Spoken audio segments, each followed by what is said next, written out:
What are we talking about today? Today, we're going to talk about what do judges in New York think about broken marriages and divorce. Very good. Therefore, Therefore, today I'm going to read a court case and a judgment titled Strack versus Strack. excellent. All right, this this is Strack versus Strack, court case number 841-10. Uh, Opinion of the court. Robert J. Mueller J. Uh, The parties were married on May 25th, 1963, and plaintiff now seeks a divorce based upon the newly enacted no-fault grounds contained within domestic relations law, section sign 177. In lieu of an answer, defendant now moves to dismiss the complaint, contending, one, that the complaint lacks specificity, see CPLR 3016C. Two, that the conduct alleged in the complaint is barred, star 260, by the 5-year statute of limitations. See domestic relations law, section sign 210A. And three, that the complaint fails to state a cause of action for divorce under domestic relations law, section sign 177.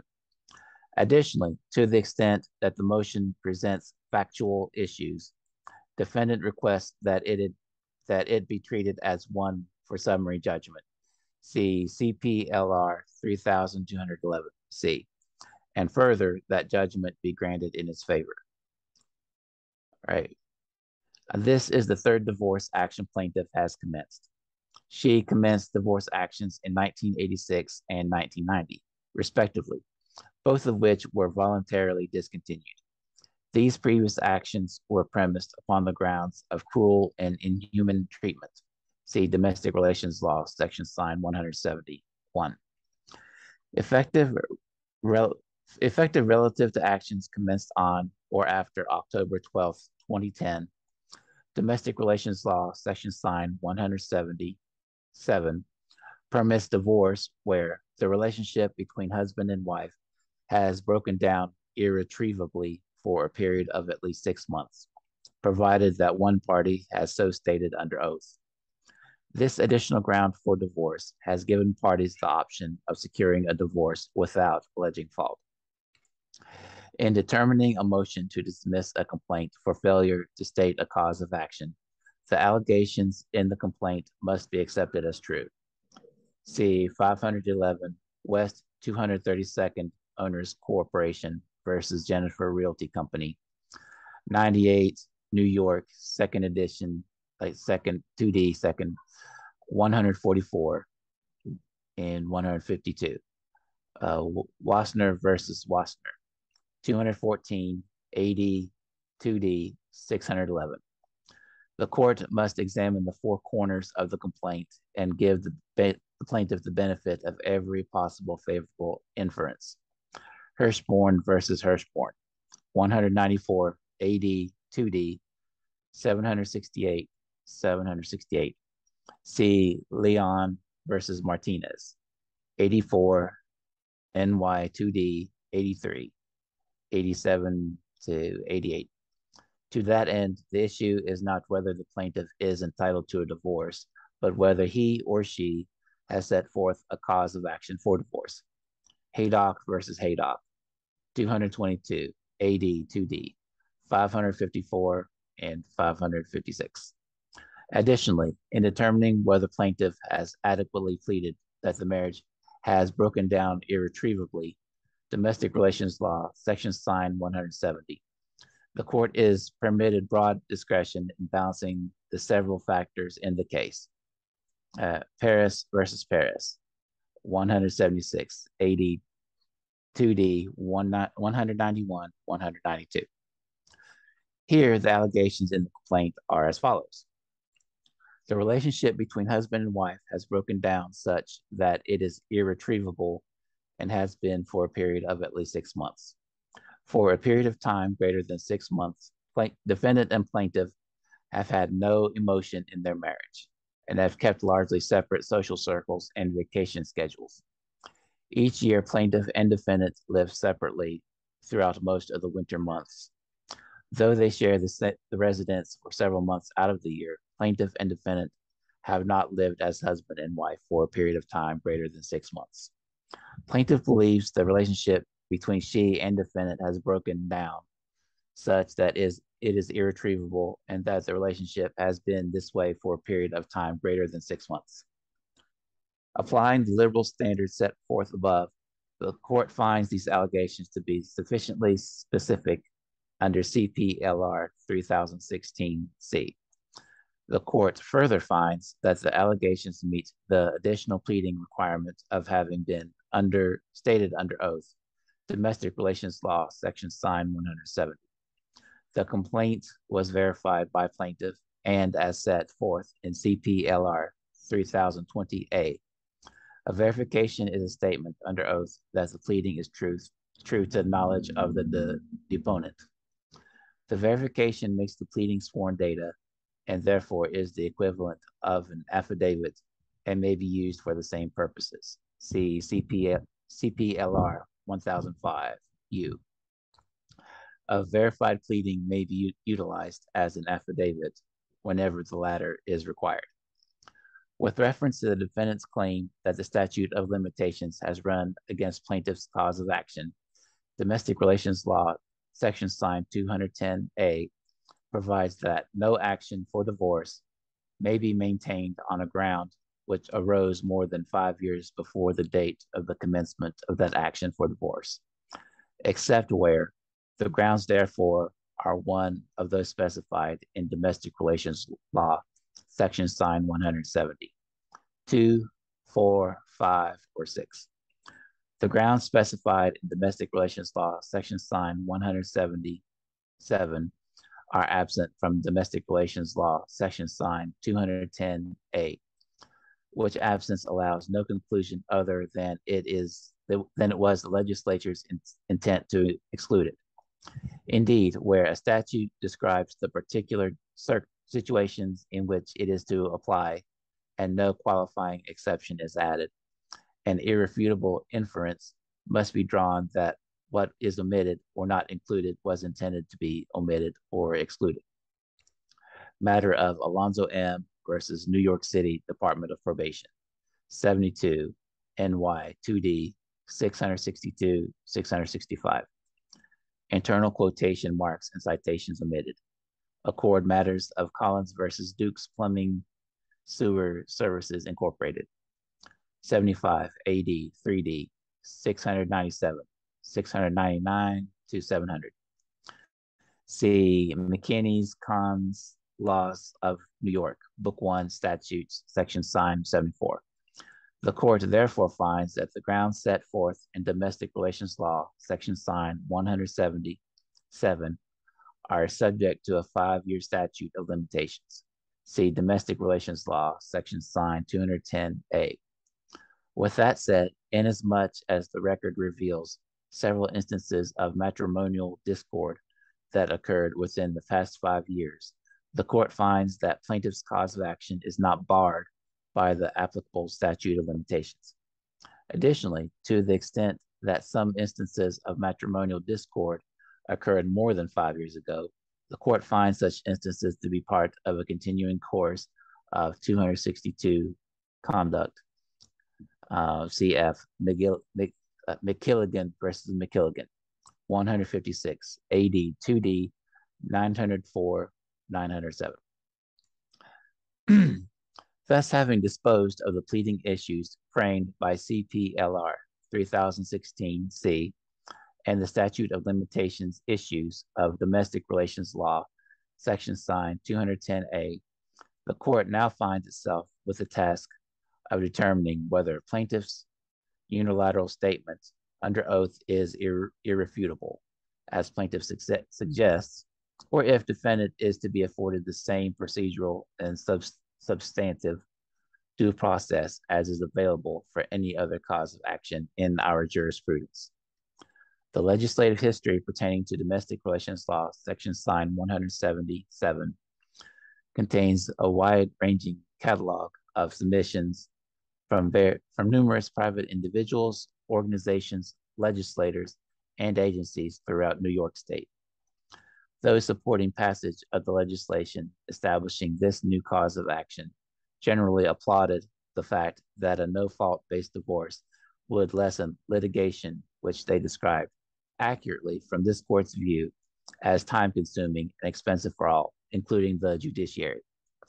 Those urging passage also frequently addressed the requirement of having to testify, stating that for victims of domestic violence, the requirement to prove fault and engage in extensive litigation in what is already a traumatic and dangerous situation adds an additional burden for women and children caught in domestic abuse situations. Letter from Senator Ruth Hassel Thompson, August 5th, 2010, at 1, Bill Jackets, L. 2010, Chapter 384.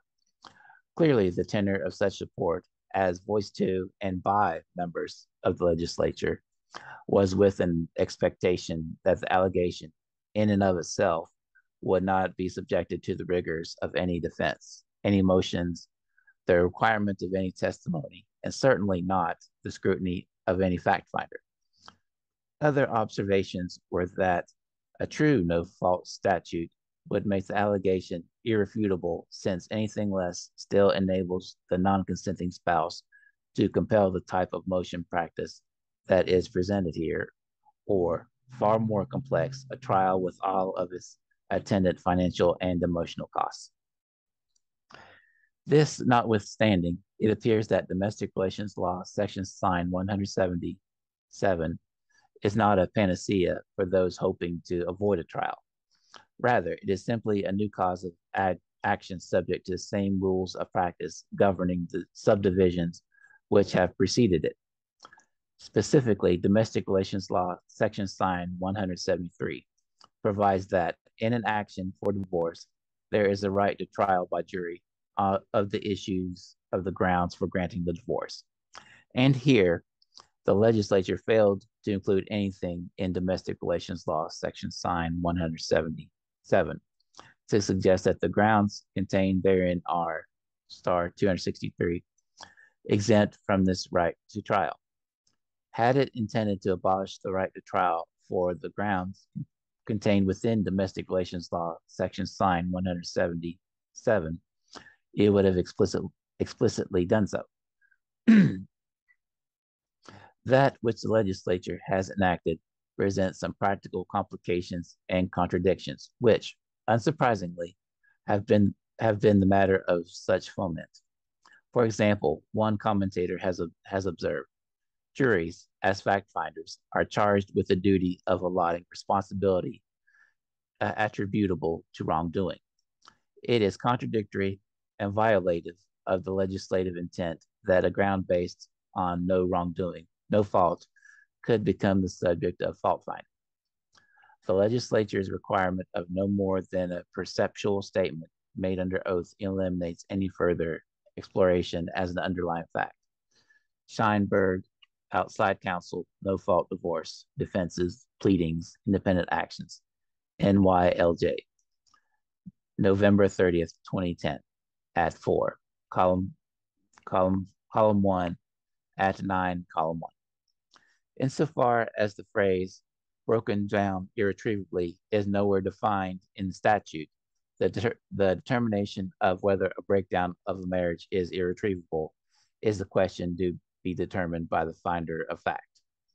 This court does hold, however, that whether a marriage is so broken that it is irretrievable need not necessarily be so viewed by both parties.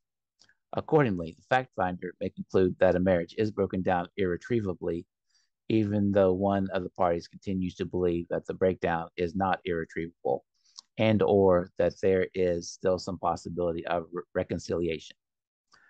Having found that domestic relations law, section sign 170, is applicable to domestic relations law, section sign 177, this court now examines the instant motion to dismiss as a motion for summary judgment under CPLR 3211C and finds questions of fact rendering it inappropriate to award judgment to defendant as a matter of law. The court recognizes, however, that it is in the party's best interest to expeditiously dispose of this controversy and thus orders that there be an immediate trial on the precise issue raised in defendant's motion, namely whether the relationship between husband and wife has broken down irretrievably for a period of at least 6 months. Domestic Relations Laws, Section Sign 107. Therefore, having considered the affirmation of Veronica Carroza Odell, Esquire, dated November 9th, 2010, submitted in support of the motion, affidavit of Jeremiah F. Strack with exhibits attached hereto, sworn to November 9th, 2010, submitted a support in the motion, memorandum of law of Veronica Carroza Odell Esquire, with exhibit attached hereto, dated November 9th, 2010, submitted in support of the motion, affirmation of Tina J. Solosky Esquire, sworn to November 24th, 2010, submitted in opposition to the motion, affidavit of Judith A. Strack, sworn to November 23rd, 2010, submitted in opposition to the motion, reply affidavit of Jeremiah F. Strack with exhibit attached hereto, sworn to December 1st, 2010, reply affidavit of James E. Morganson with exhibit attached hereto, sworn to November 30th, 2010, and reply memorandum of law of Veronica Carroza Odell Esquire, dated December 1st, 2010. It is hereby ordered that defendant's motion to dismiss is denied in its entirety. And it is further ordered that defendant's motion for summary judgment is denied in its entirety. And it is further ordered that there shall be an immediate trial on the issue of whether the relationship between husband and wife has broken down irretrievably for a period of at least 6 months. And it is further ordered that the parties shall appear at the Essex County Courthouse on February 16th, 2011 at 9:30 a.m. for the purpose of fixing a date for trial on the sole issue of grounds as indicated above. And it is further ordered that any relief not specifically addressed herein has nonetheless been considered and is expressly denied.